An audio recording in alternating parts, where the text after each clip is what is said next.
Hello friends, welcome to ProTalent and I'm Nitin Parmar. My dear students, in this video I'm going to discuss about how to fill this CLAT 2024 form in an online mode. ठीक है, this is only an online application. There are no other ways, okay? Remember this, CLAT 2024 application is only and only through an online mode. Okay, how to fill the form, what to do, what not to do. ठीक है, आपका photograph कैसे submit करना है, signature कैसे submit करनी है, ठीक है, और क्या क्या एलिजिबिलिटी क्राइटेरिया आपको फुलफिल करनी है, कौन से सीट्स के लिए आप एलिजिबल है. ठीक है, ये सब इंफॉर्मेशन थोड़ी थोड़ी जो भी डिटेल्स चाहिए सब मैं इंफॉर्मेशन आपको एक साथ यहाँ पे दूंगा. ठीक है, ये वीडियो सभी के लिए है, पेरेंट्स के लिए भी है, स्टूडेंट्स के लिए भी है. ध्यान से देखिएगा ताकि आपको पूरी जानकारी मिल जाए. ठीक है, हमारा मकसद है कि आप फॉर्म अच्छी तरीके से फिल करें. फॉर्म भरने के टाइम पे काफ़ी छोटी छोटी चीज़ों का ध्यान रखना पड़ता है और सही तरीके से फॉर्म भरने से फ्यूचर में फ़ायदा रहता है. नहीं तो अननेसेसरी नया फॉर्म भरना पड़ता है और पैसा ज़्यादा लग जाता है. ठीक है, तो दोस्तों सबसे पहले हम आपसे ये बात करना चाहेंगे कि इसकी इंपॉर्टेंट डेट्स कौन सी है. CLAT exam is an offline exam. आपको दिसंबर की 3 तारीख को कोई सेंटर पे जाना पड़ेगा और वहाँ पे आपको पेपर बेस्ड एग्ज़ाम होगा, OMR के ऊपर आपका एग्ज़ाम होगा. ठीक है, फॉर्म भरने की शुरुआत ऑलरेडी हो चुकी है फ्रॉम 1 जुलाई. ठीक है, लास्ट डेट क्या है, last date to apply is 3 November. ठीक है, तो बहुत टाइम बाकी है. पर दोस्तों अगर आपको क्लैट का फॉर्म भरना ही भरना है, ठीक है, तो भैया ये तो भर ही देना चाहिए, आपको वेट नहीं करना चाहिए 3 नवंबर तक का. ये सुनो, ये बिल्कुल ध्यान रखना, दिस इज़ वेरी क्रूशियल. अगर आपको क्लैट का फॉर्म भरना है लास्ट मिनट तक वेट ना करें और अगर आप क्लियर है तो फॉर्म भर दीजिए. This is very crucial. I hope it is very clear. Great. ठीक है, तो लास्ट डेट के ऊपर वेट नहीं करना है. I repeat one more time. Okay, 1 जुलाई 2023 से ये फॉर्म भरना चालू हो चुका है. 3 नवंबर लास्ट डेट है. Don't wait for the last moment. क्या मेजर चेंजेस है इस साल क्लैट के फॉर्म के अंदर और क्लैट के अंदर? लास्ट ईयर के कंपैरिजन में this exam has been preponed by रफली 2 weeks. Last year 18th December को एग्जाम थी. This year it is on 3rd December. So there are 2 weeks it has been preponed. That is number 1. Number 2, they have also changed number of questions. 150 question से 120 questions पे चले गए. क्या ये 120 question पे जाने की वजह से कोई सेक्शन में बदलाव हुआ क्या? Did they remove any of this section? No, they did not. Okay, so you have all the, you can say 5 sections, they have remained. Okay, they are not changed. Okay, so if I talk about, you can say the exam का structure quickly, है ना, ये इनका कहने का ये मतलब है, समझिए. 120 minutes, 120 questions, 2 hour का पेपर, 120 marks, एक क्वेश्चन का 1 मार्क, नेगेटिव करने के 0.25 and there are 5 sections that is remained, they have not changed, which means आपकी पढ़ाई में कोई बड़ा बदलाव नहीं है. हाँ, चैलेंजेस है. ठीक है, नंबर ऑफ क्वेश्चंस कम है.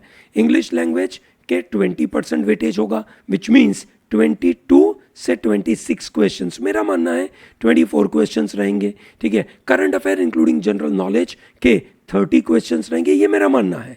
उन्होंने 25% कहा है और उन्होंने कहा है 28 से 32 के बीच में. So they are giving themselves a margin of 2 questions, plus और माइनस 2 क्वेश्चंस, उसका मार्जिन अपने आप को वो दे रहे हैं. लीगल के अंदर भी सम अराउंड 30 क्वेश्चंस, लॉजिकल के लिए 24 क्वेश्चंस एंड देन कॉन्ट के लिए 12 questions. So this is what the breakup is. Okay, this is a change. क्या is there any big change in the syllabus of any of this, you can say, paper? English language syllabus has not changed. It is based on passages, reading comprehension based. 5 to 7 minutes में आप पढ़ सकते हो, ऐसा कोई paragraph होगा और उसके ऊपर से कुछ क्वेश्चंस होंगे. बिल्कुल आरसी। सो आप जो प्रो टैलेंट के मॉक दे रहे हो एग्जैक्टली वैसा, कोई प्रॉब्लम नहीं है। So that is one. current affair, are there any change? No, current affair will also involve those paragraph based questions including general knowledge, which means historical significance issues, trending issues, ठीक है, over a period of time कोई event evolve हुई होगी, उस evolution को trace करने का आपका काम होगा, ठीक है। जैसे for example, let us take an example, आपको पता होगा कि miss world is going to get organized in India in 2023, जो नवंबर दिसंबर 2023 में होने वाली है। 130 कंट्रीज इसमें पार्टिसिपेट करने वाली है, ठीक है। अब ये इंडिया लास्ट में कब ऑर्गेनाइज किया था, ठीक है, इंडिया में मिस वर्ल्ड पेजेंट लास्ट कब ऑर्गेनाइज हुई थी से लेकर कौन इंडिया से वन हुआ था, who is the last you can से रिसिपिएंट, कौन सी कंट्री, ठीक है, ऐसे सब सवाल बनते रहेंगे। So over a period of time ये चीज़ें कैसे इवॉल्व होती है वो आपके जीके में आता है।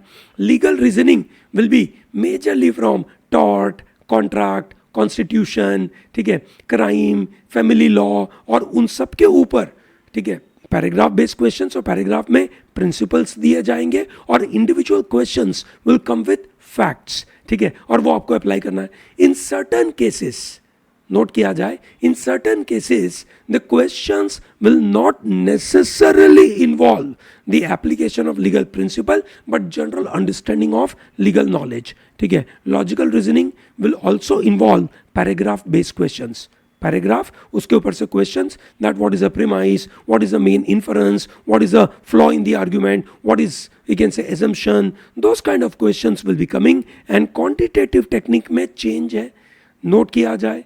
लास्ट ईयर तक कंसोर्शियम लिखता था that there will be questions based on tables, bar graph, pie chart, ऐसा लिखता था, ठीक है। इस साल उन्होंने क्लियर कट लिख दिया है that it is a text based paragraph, ठीक है, विच मीन्स ये पक्का है कि ये केसलेट बेस्ड क्वेश्चंस रहेंगे। Is that very clear to everyone? Note किया जाए, it is caselet based. I have been talking about this matter, you can say after the first, you can say new pattern CLAT, जब हमारे उस समय पे जो D Y Chandrachud साहब जो जस्टिस थे सुप्रीम कोर्ट के, उन्होंने बड़ी डांट लगाई थी कंसोर्शियम को कि ये किस तरीके का आप क्वांटिटेटिव टेक्निक का पेपर बना रहे हो जहाँ पे जो विजुअली इम्पेयर्ड बच्चे हैं वो उसको सॉल्व नहीं कर पाएंगे क्योंकि आप उस टेक्स्ट को रिप्रेजेंट करते हो ऐसे कोई फॉर्मेट में, ठीक है। तो ये एक बड़ा चेंज है, प्लीज़ नोट करें, बाकी कोई चेंज नहीं है, ठीक है। तो चलते हैं हम फॉर्म फिलिंग की बातों के ऊपर। सबसे पहली बात है एलिजिबिलिटी क्राइटेरिया। क्या एलिजिबिलिटी क्राइटेरिया है? क्या is there an age limit? The answer is no, anyone can appear for this CLAT, okay, but minimum marks will be 45% for the students belonging to general, OBC, PWD, NRI, PIO, OCI categories and SC ST category के लिए it is 40%, ठीक है ना। ये बिल्कुल ध्यान रखना, when you fill this CLAT form you must know कि आप कौन सी कैटेगरी में बिलोंग करते हो और आप कौन कौन सी कैटेगरी में अप्लाई करना चाहते हो, ठीक है। अभी मैं आपको थोड़ी देर में आगे जाकर बताऊंगा कि जनरल, OBC, PWD और बाद में NRI कैटेगरी में क्या चीज़ का ध्यान रखना पड़ेगा, ठीक है। क्लैट यूजी में एक और इम्पॉर्टेंट खुलासा जो आपको पता होना चाहिए इज कि अगर कोई स्टूडेंट को, एक से ज़्यादा स्टूडेंट्स को इक्वल नंबर ऑफ मार्क्स मिलते हैं क्लैट 2024 में, तो टाई ब्रेकर क्या होगा, उसको रैंक कैसे मिलेगा, ध्यान रखना, this is very important. Tie breaker क्या है? पहला, सबसे पहला, higher marks in your legal aptitude section.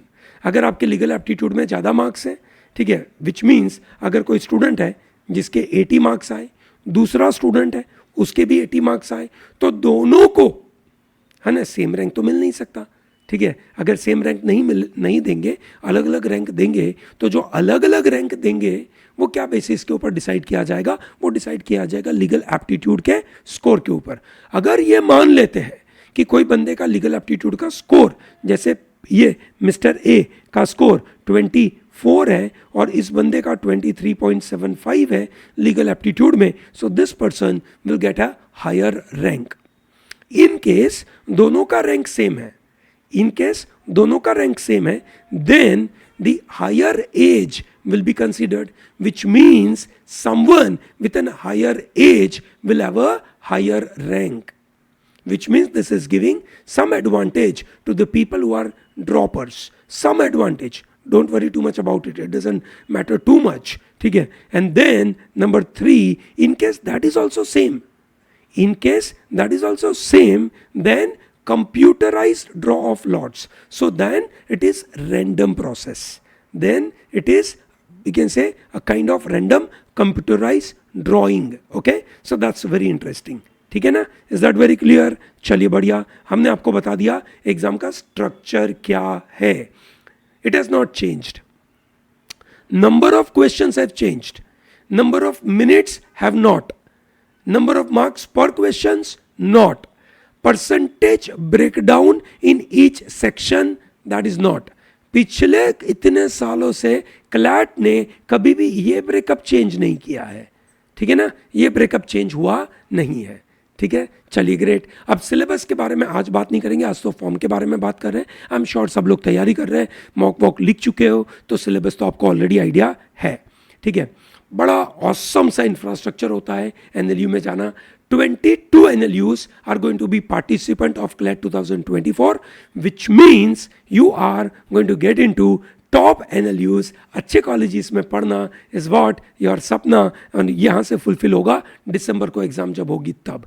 Before you start the form filling you must note down this 9 points. ठीक है, 9 पॉइंट्स की क्लैरिटी होनी चाहिए. चलिए समझते हैं कौन सा 9 पॉइंट्स है. सबसे पहला, आपके पास एक functional email ID and functional mobile number होना चाहिए, जिसके ऊपर एसएमएस आ सकता है मोबाइल नंबर के ऊपर, और ऐसा फंक्शनल ईमेल आईडी जिसका आपको पासवर्ड भी पता है, और वहां पे जब ईमेल आएगा यू कैन इमीडिएटली चेक.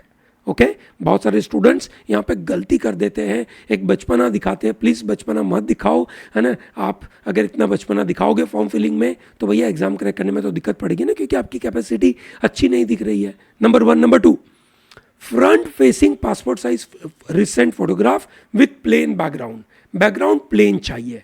ठीक है, एक पासपोर्ट साइज का फोटोग्राफ चाहिए प्लेन बैकग्राउंड में. I will suggest to have a decent photograph recently जो आपने लिया हो. ठीक है, प्लीज आप उसको ध्यान रखें, है ना. घर पे फोटो खींच लेना अपने कैमरा से, दैट्स ऑल्सो पॉसिबल, कोई प्रॉब्लम नहीं है. ठीक है, you can also go and take the photograph, you can say clicked via some, you can say, photographer, then ask a soft copy. You need a soft copy. Don't scan the photograph. जो printed photograph है उसको scan करके उसकी soft copy मत बनाइए. या तो अपने कैमरा से अच्छा सा किसी को बोल के अपना फोटोग्राफ खिंचवाइए, प्लेन बैकग्राउंड रखेगा वाइट कलर का, दैट्स वेरी इंपॉर्टेंट. नंबर 2, ठीक है, and then photograph will be front facing. Okay, ठीक है.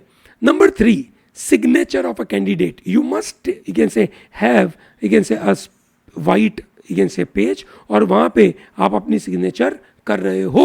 ठीक है, वैसा आप उसको संभाल के रखिए, उसको भी स्कैन करके रखिए. क्या साइज में होगा अभी थोड़ी देर में आपको पता चलेगा जब मैं फॉर्म भरूंगा तब.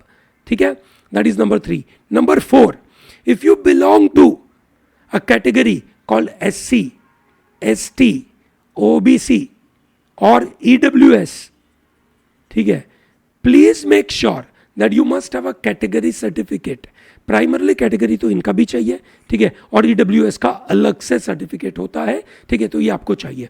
OBC में आपको नॉन क्रीमी लेयर सर्टिफिकेट भी चाहिए.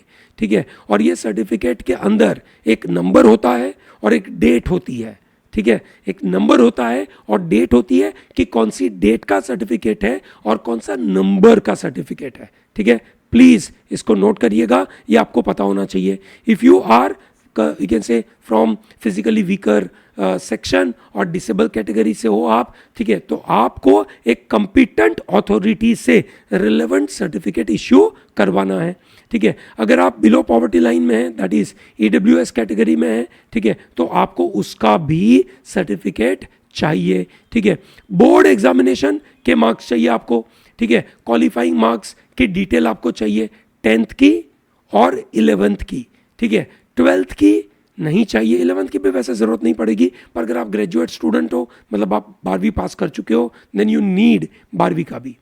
Have clarity about NRI seats. I will explain NRI seats, है ना. Now, what does this NRI seats mean? NRI seats mean a very simple thing, that you are applying for, you can say NRI category seats, NRI sponsored या NRI category की seats. There are various NLUs. Note किया जाए, पूरा process समझिए. Note किया जाए कि there are various NLUs like Gandhinagar, Mumbai, ठीक है, they have NRI seats. Now NRI seats का प्रोसेस क्लैट के द्वारा नहीं होता है, पर जब आप क्लैट का फॉर्म भरते हैं तब आपको टिक करना ज़रूरी है कि मुझे NRI सीट्स में अप्लाई करना है. अगर आप NRI सीट्स में टिक करते हैं, जब आप अप्लाई करने के लिए टिक करते हैं, दैट डज नॉट मीन कि वो लोग आपको जनरल कैटेगरी में गिनेंगे नहीं या आपकी कैटेगरी में आपको गिनेंगे नहीं, ऐसा नहीं होगा. ठीक है, अगर आप NRI में काउंट कर रहे हैं तो they are just taking consideration कि भाई आप NRI के लिए अप्लाई कर रहे हो, कोई पंगा नहीं है. ठीक है, आपको बाद में रिस्पेक्टिव NLUs का NRI का फॉर्म भरना पड़ेगा और तब उसका सेपरेट प्रोसेस हर एक NLU करेगी. कंसोर्शियम कॉमनली उस प्रोसेस के ऊपर ध्यान नहीं देगा. कंसोर्शियम उन्हीं सीट्स का ध्यान देगा जो ऑल इंडिया कैटेगरी के लिए मिलती है, जिसमें रिजर्वेशन भी आ गया, SC ST OBC, ठीक है, जनरल कैटेगरी PWD ये आ गया. उन सबका एलोकेशन का काम कंसोर्शियम देखेगा. ठीक है, पर उसके अलावा दैट इज NRI के लिए कंसोर्शियम कोई भी तरीके का काम नहीं करेगा. ये सुनो, पर आपको जो क्लैट का फॉर्म है उसमें NRI टिक करना पड़ेगा. अगर आप NRI टिक करोगे तो ही, नोट किया जाए, तो ही बाद में NLU में जब आप अप्लाई करोगे, इंडिविजुअल NLU में आप अप्लाई करोगे, वो NLU आपको कंसीडर करेगा. अगर आपने क्लैट के फॉर्म में NRI टिक नहीं किया होगा, बाद में आप कोई भी NLU का NRI का फॉर्म भरना चाहोगे तो वो एक्सेप्टेबल नहीं है. क्लियर है? Great. Have clarity about domicile as well. दोस्तों, हर एक NLU में, ठीक है, अलग अलग तरीके की सीट्स होती है. उनमें से कुछ NLU में डोमिसाइल सीट्स है. ठीक है, डोमिसाइल मतलब उस स्टेट के लिए, कुछ सीट्स रिजर्व्ड है. ठीक है, प्लीज नोट करें, उस स्टेट के लिए अगर सीटें रिजर्व्ड है, then you must fill that domicile, that you belong to that domicile, and then you must have domicile certificate. Ask your parents to have this domicile certificate. Domicile से कुछ फायदा तो जरूर होता है, तो प्लीज ये करवाइए. Is that very clear? All 9 points are clear. अगर आपको उसमें से कोई भी डाउट हो, आप कमेंट बॉक्स में लिखिए. I will be more than happy to respond to all your queries. ठीक है, चलिए बढ़िया. तो पहला सवाल आपके मन में हो सकता है कि sir, I am targeting law admission in 2024, which means I am in 12th standard. ठीक है, should I appear for this CLAT in December 2023? Should I, क्या मुझे अगले साल ध्यान रखना है? बेटा, क्लैट अब हर साल प्रीपोन हो चुका है. ये सुनो, अब आप जो यू कैन से क्लैट December 23 का जो एग्जाम है, ठीक है, December 2023 में, विच इज एक्चुअली क्लैट 2024. ठीक है, it is CLAT 2024 and it is for the admission in 2024. The exam has been prepone. CLAT exam साल में एक बार होती है, बार बार नहीं होती है. ठीक है ना, ये ध्यान रखना भैया. क्लैट की एग्जाम साल में एक बार होती है, बार बार नहीं होती है. ठीक है ना, चलिए बढ़िया. तो सर, आप थोड़ा सा फॉर्म भरने का प्रोसेस भी बता दीजिए. चलिए देखते हैं. ये रही site CLAT consortium of NLU.ac.in. ठीक है, जब मैं इधर क्लिक करूंगा, I will get a proper application. ये सुनो, चलिए देखते हैं. Let me click on this. ठीक है, सो मैंने यहाँ पे गूगल पे डाल दिया है, क्लैट कंसोर्शियम ऑफ NLUs ऐसा करके डाला है. ये रही आपके सामने साइट खुल रही है. ये सुनो, ठीक है दोस्तों, ये समझिए कि साइट बड़ी मज़ेदार है. इसके अंदर बहुत सारी इंफॉर्मेशन अवेलेबल है. ठीक है, ये लोग रेगुलरली आपको अपडेट करते रहेंगे. ये एक एरिया है, ये नीचे वाला एरिया जो आपके लिए काम का है. ठीक है ना, यहाँ पे eligibility, syllabus, question paper format, instruction ये देके रखी है. ठीक है ना। अब आपके लिए जो काम की साइट है वो ये है क्लैट 2024, ठीक है। उसको अगर आप क्लिक करोगे तो यहाँ पे लिखा हुआ आएगा कि there are 22 NLUs which are taking admission through CLAT, okay. और यहाँ पे एलएलबी और एलएलएम कोर्स के लिए एडमिशन मिलेगा। ये लॉगिन वाला पार्ट हम 2 मिनट में आते हैं इसके ऊपर, ठीक है। और ये जो नोटिफिकेशन वाला रीजन है, ये नोटिफिकेशन जो आपको दिख रहा है ना, यहाँ पे regularly they will be updating lot of information. This are important events की डेट है जो हमने आपको ऑलरेडी बता के रखा हुआ है, ठीक है। और फिर यहाँ पे कुछ रेगुलरली वीडियोस आते रहेंगे कंसोर्शियम की तरफ से। ये क्लैट अंडर ग्रेजुएशन की पूरी इन्फॉर्मेशन है।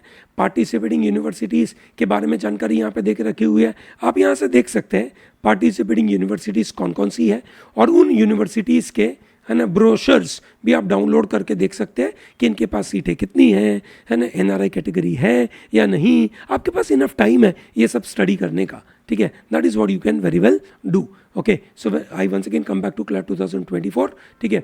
फिर आते हैं एफिलिएट्स। एफिलिएट्स का मतलब होता है कि जो यूनिवर्सिटीज़, जो क्लैट की कुछ कॉलेजेस, ठीक है, जो सॉरी नॉट एनएलयू वाली कॉलेजेस, ठीक है, प्राइवेट यूनिवर्सिटी हो गई या दूसरी यूनिवर्सिटीज़ हो गई, जो क्लैट का स्कोर लेगी, तो कुछ प्राइवेट यूनिवर्सिटीज़ है वो एमओयू साइन करके क्लैट का स्कोर लेगी। अभी तो किसी का एफिलिएट में नाम आया नहीं है, but over a period of time there will be some name which will be coming. There is help desk provided. You can directly contact them. There is a number provided. They may not pick up easily. The phone will not be picked up easily. The message response may not be very swift, but it will be there. It will be there. And there are some FAQs, frequently asked questions. ठीक है, okay? So ये frequently asked questions है, okay?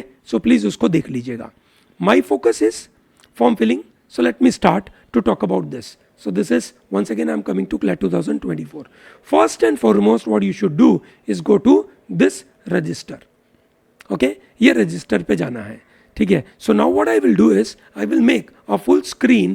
So this is a full screen so that you can understand कि भैया form भरना पूरा process कैसा है. I hope it is visible to everyone. ठीक है, चलिए बढ़िया. Let me. So here comes this form filling part. First I need to put my name.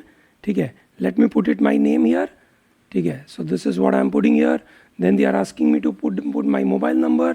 ठीक है, so this is what you should do. Very important, okay? ये ध्यान रखना, वही मोबाइल नंबर लेना जो आपके पास रेडी में हो, ठीक है, okay? Then my email ID is what they are asking. Okay, this is what my email ID I am putting. ठीक है, now they are asking me to write down some password. Randomly you can give some password. बिल्कुल याद रखिएगा भैया password, ठीक है ना, that's very important. So this is I am registering. Okay, your account is successfully created. You will receive an OTP on your registered mobile number. Please use your OTP to activate your account. Yes, I got OTP as well. ठीक है, very, चलिए great. So I am, my account is activated. So now it is allowing me to enter. This is my mobile number.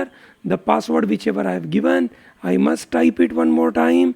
ठीक है, and then I can log in. Wow. So I am logged in. Interesting. ठीक है ना. They are saying candidates are advised to check that they are fulfilling the eligibility criteria or not. ठीक है, and so and so forth. ठीक है, welcome Nitin Parmar ऐसा करके उन्होंने लिखा है.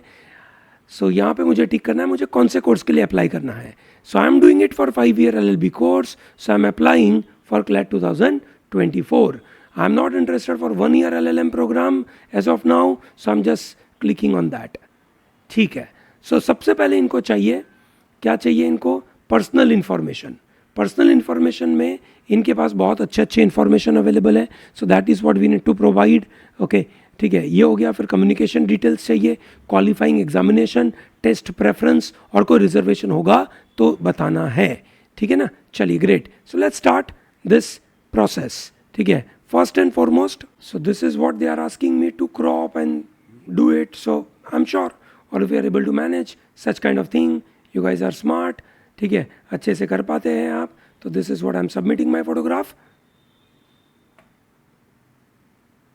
Do you want to upload the selected, you can say part? Yes.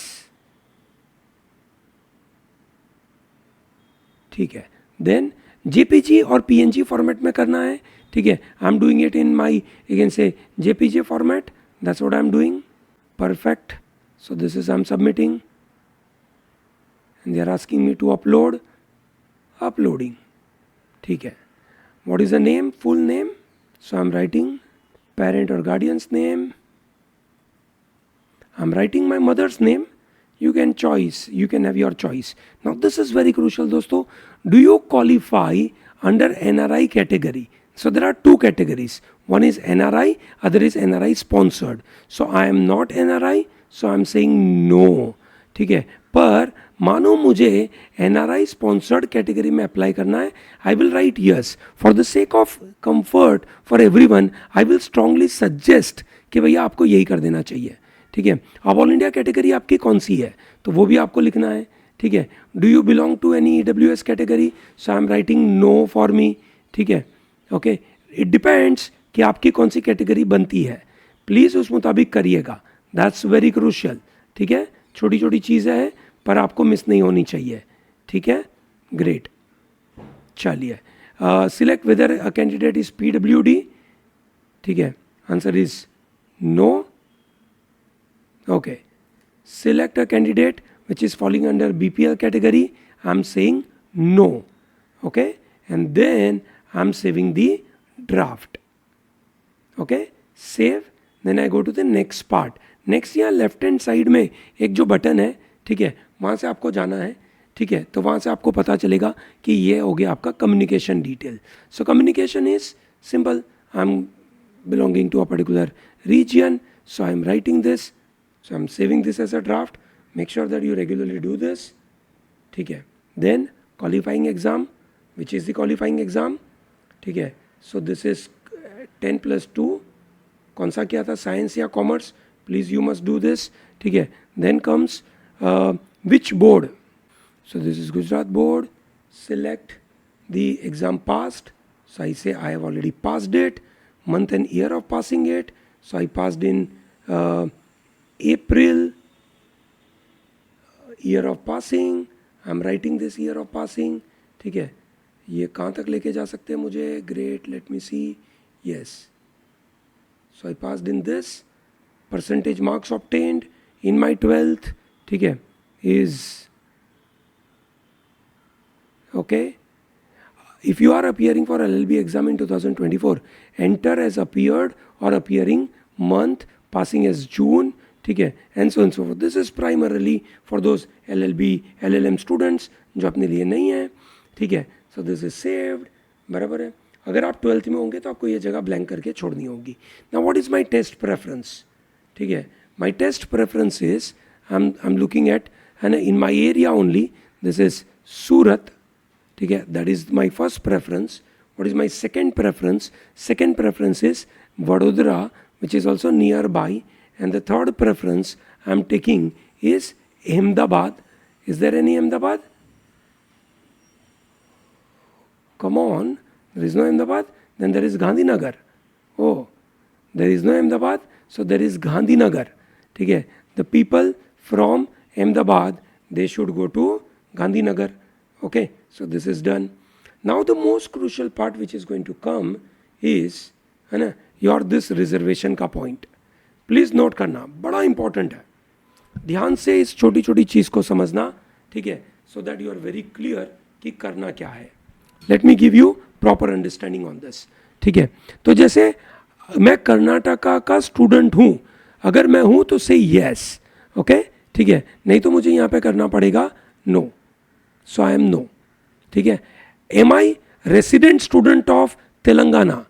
No. If you are you should. Okay. फिर जैसे आप देखेंगे NLU भोपाल में JNK रेसिडेंट का अलग से है. सो JNK रेसिडेंट हो आप तो टिक करना, नहीं हो तो चलेगा. आप यहाँ पे मैं नो कर रहा हूँ. आपको ये देखना है कि आप किस कैटेगरी में आते हो और कहाँ पे आपका डोमिसाइल बनता है. मैं वेस्ट बंगाल का भी नहीं हूँ. ठीक है. मैं जोधपुर का भी नहीं हूँ. ठीक है. मैं रायपुर का भी नहीं हूँ. ठीक है. और मैं जम्मू कश्मीर या कश्मीरी माइग्रेंट नहीं हूँ. आप अगर हो तो प्लीज़ करिएगा. ठीक है. क्या मैं गांधीनगर का हूँ? दैट मीन्स गुजरात का हूँ. आई से यस. ठीक है. बराबर है. Do you want to claim? You can say domicile. अगर आप domicile के हो and do you want to claim it, then you say yes. I'm saying no, ठीक है, because I'm not competing with the seats, ठीक है, I will be just appearing for the exam, ठीक है. GNLU सिलवासा में है ना डिफॉल्ट सिलेक्शन हो गया यहाँ पे. अगर आप डिफेंस पर्सनल है तो आपको यहाँ पे क्लिक करना है son and daughter of defence personnel. तो ठीक है, लखनऊ में ऐसा सीट अवेलेबल है. सो दिस इज मेरे लिए नो है, ठीक है. सिमिलरली पंजाब के अंदर भी क्या आप ancestral resident village of Sidhuwal Patiala के हैं तो यस करना है. कश्मीरी माइग्रेंट तो टिक करना है ना. तो ये बिल्कुल ध्यान रखिएगा दोस्तों. This is Patna, I am saying no. This is NUALS Kochi, I am saying no.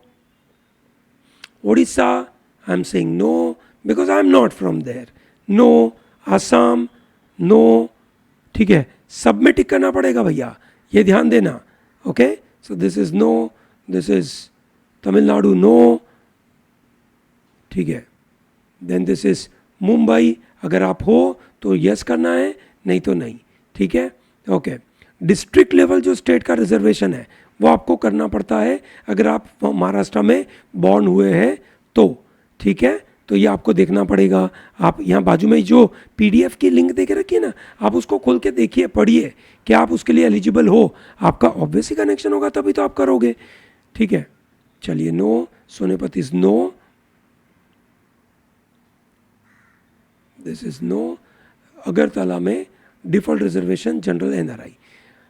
ये क्लिक करना है I do here by confirm कि भाई मैंने जो भी इंफॉर्मेशन दी वो सही है. I do here by select कि मैं कंसेंट दे रहा हूँ डिफॉल्ट थर्ड पार्टी को देने के लिए. तो आंसर इज नो. ठीक है, I am not. And now this is submit the form. Please confirm. I say okay. ठीक है, submitted. This is what my form is submitted. सब कुछ बराबर है. हाँ जी, ठीक है, ओके. अब यहाँ पे एक आ रहा है पॉइंट, अपडेट NLU प्रेफरेंस. ठीक है, अब ये जो NLU प्रेफरेंस है वो आपको नवंबर की 3 तारीख तक भरने हैं. ठीक है, ये नवंबर की 3 तारीख तक भरने हैं. अब इसके प्रेफरेंस के लिए क्या करना है, ठीक है, ये मैं आपको अभी थोड़ी देर में अलग से समझाता हूँ. बराबर है, ठीक है. और ये प्रेफरेंस अगर मैं जब तक नहीं भरूंगा तब तक क्या मैं पेमेंट कर पाऊंगा? Let me check. No, I must update my preferences. ठीक है, मुझे मेरे प्रेफरेंसेस देने पड़ेंगे. ठीक है, now let me explain this preferences का पार्ट. ठीक है, and there by it becomes easy for you to understand the entire thing. तो how do you go for your preferences? ठीक है, अभी हमने देखा that they are asking you to give preferences for all their courses. ठीक है ना, all courses preferences must be provided before you make the payment. Okay, so what are the meaning of preferences? Preferences का मतलब बहुत simple है. ठीक है, it is going to be very crucial. ध्यान से समझिए. preferences का मतलब है कि अगर आपने जो कॉलेज फर्स्ट प्रेफरेंस में रखी है और अगर आपको यहाँ पे एडमिशन मिल जाएगा, भले आपको एलिजिबल हो उसके नीचे की कॉलेज में एडमिशन लेने के लिए, ठीक है, तो भी आपको नहीं मिलेगा, आपके फर्स्ट प्रेफरेंस में सीटें मिल जाएगी. Remember, all counselling will take place in an online form, in an online matter. ठीक है, सभी काउंसलिंग ऑनलाइन फॉर्मेट में चलने वाली है. ठीक है, अगर सब कुछ ऑनलाइन फॉर्मेट में चलने वाला है, विच मीन्स आपका ये प्रेफरेंसेस देना बड़ा इंपॉर्टेंट है. प्रेफरेंसेस किस बेसिस पे देते हैं? कॉलेजेस की प्रेफरेंसेस कॉलेज के लेगेसी पे देते हैं. कितनी पुरानी कॉलेज है, कितने सालों से ये कॉलेज काम कर रही है. यस और no, that is very important. ठीक है, नंबर 2, कॉलेज के प्लेसमेंट अपॉर्चुनिटीज कैसे हैं. ठीक है, कॉलेज की रेप्यूटेशन कैसी है. ये सब इंफॉर्मेशन आपको शायद एक NIRF रैंकिंग के द्वारा मिल सकती है, तो आप उसको भी ध्यान रख सकते हैं. कभी कभार you may be wondering based on the location as well कि भैया मेरा लोकेशन, मेरा जो प्रेफरेंस है वो यहाँ पे बैठना चाहिए. ये भी आप शायद एक्सपेक्ट कर सकते हैं अपने आप, अपने लिए आप ये भी देख सकते हैं. ठीक है, तो दोस्तों प्राइमरली है ना, ये कुछ कुछ कॉलेजेस है. सो दोस्तों प्राइमरली मैं आपको सजेस्ट करता हूं कि प्रेफरेंसेस का एक कोहोर्ट बनेगा. कोहोर्ट का मतलब क्या है? कोहोर्ट का मतलब है सर्टन ग्रुप ऑफ कॉलेजेस ज़्यादातर कॉलेजेस का कैटेगरी और रैंकिंग रफली सेम है, ठीक है। तो उसको मैंने अलग अलग ग्रुप में डिवाइड किया है। आप देखिए, पहला ग्रुप, पहला कोहर्ट 1 इज बैंगलोर, हैदराबाद, कोलकाता। दूसरा कोहर्ट है भोपाल, मुंबई, गांधीनगर, जोधपुर। तीसरा कोहर्ट है रायपुर, लखनऊ, पटियाला, पटना, कटक। अगला कोहर्ट है आपका कोची, रांची, गुवाहाटी, विशाखापट्टनम, त्रिची एंड शिमला। और फिर लास्ट कोहर्ट है आपका नागपुर, जबलपुर, हरियाणा, सोनेपत। ठीक है, ये आपके सामने है, ये कोहर्ट है। ये कोहर्ट का मतलब क्या हो गया? अब ये जो 3 कॉलेजेस है उसमें मोटे मोटे तौर पे आप इनडिफरेंट हो सकते हो कि तीनों 3 कॉलेजेस का लेवल से। मैं ऑब्वियसली आपको बेंगलोर में जाने की इच्छा है, बेंगलोर सबको पसंद है, सबको बेंगलोर में जाने की इच्छा है ना। आप टॉप रैंक के लिए लड़ाई लड़ रहे हो तो आप बेंगलोर जाओगे, कोई पंगा नहीं, तो आप बेंगलोर पहले रखिए। पर मैं जब आपको समझाने की कोशिश कर रहा हूं तो ये मेरा सजेशन है कि भैया ये इनडिफरेंट है आप तीनों 3 में, क्योंकि तीनों 3 का रैंक बहुत अच्छा है। ठीक है, आप इस ऑर्डर में दे सकते हो। पहला प्रेफरेंस आपका बैंगलोर, दूसरा हैदराबाद, तीसरा कोलकाता। फिर क्या कर सकते हैं? फिर ये जो कोहर्ट है मुंबई, भोपाल, गांधीनगर, जोधपुर, आप अपने हिसाब से देख सकते हैं। रैंकिंग वाइज मुंबई और गांधीनगर, भोपाल और जोधपुर से ऊपर है। तो मैं आपको सजेस्ट करूंगा कि अगर ये 3 रैंक है तो आपको चौथे रैंक में मुंबई रखे, 5वें में गांधीनगर रखे, 6ठे में आप जोधपुर रखे और 7वें में आप अपना भोपाल रखे। ये मेरा सजेशन है, ठीक है। फिर आप अपने लोकेशन के बेसिस के ऊपर भी देख सकते हैं, ठीक है। पर जॉब पर्सपेक्टिव मेरे सजेशन के मुताबिक मुंबई ऊपर और गांधीनगर उसके बाद, ठीक है। लास्ट ईयर के कट ऑफ के मुताबिक भी थोड़ा बहुत ऐसा ही होता है। रायपुर, लखनऊ, पटियाला, पटना, कटक, ठीक है। आप अपने लोकेशन के मुताबिक आप उसको ऊपर नीचे कर सकते हो, ठीक है। आप अगर कहीं दूर रहते हैं, if you are staying let's say in Gujarat, how do you decide कि रायपुर जाऊं, लखनऊ जाऊं, पटियाला जाऊं, पटना जाऊं, कटक जाऊं? योर चॉइस, आप इसको ऊपर नीचे रख सकते हैं। ये कॉलेजेस सही तरीके से आपको मदद करेगी, कोई पंगा नहीं है। सिमिलरली कोची, रांची, गुवाहाटी, विशाखापट्टनम, त्रिची, शिमला, ठीक है, नागपुर, जबलपुर, हरियाणा, औरंगाबाद, आप अपने हिसाब से इसको प्रेफरेंस में रख सकते हैं। I hope it is very clear. Preferences का पूरा क्लियर आपको पता है भैया, ये प्रेफरेंसेस आपको देने होंगे, ठीक है। और कुछ कुछ एनआरआई स्पॉन्सर्ड वाली कॉलेजेस कौन कौन सी है उसका लिस्ट आपके सामने है, ठीक है, आप उसको देख सकते हैं, ठीक है। Okay, I hope it is very clear, ठीक है। चलिए, बहुत अच्छी बात है। तो दोस्तों, आपको ये क्लियर हुआ होगा कि कौन से प्रेफरेंसेस आपको भरने चाहिए, ठीक है। और टेस्ट के प्रेफरेंसेस क्या होते हैं, एनएलयूज के प्रेफरेंसेस क्या होते हैं, एनआरआई की सीटें क्या होती है। I hope I have given you complete information. In case any parent और any student has any query, feel free and contact us via email or possibly sending a comment box here, ठीक है। It will be sufficient for you to send those comment. We will be more than happy to respond to all your queries, ठीक है। आपके सभी problems को मैंने यहाँ पे सॉर्ट आउट किया होगा। Thank you very much. I will continue to give more information in this regard. So be with ProTalent, continue, you can say, watching our videos and they will help you a lot, okay? All the best.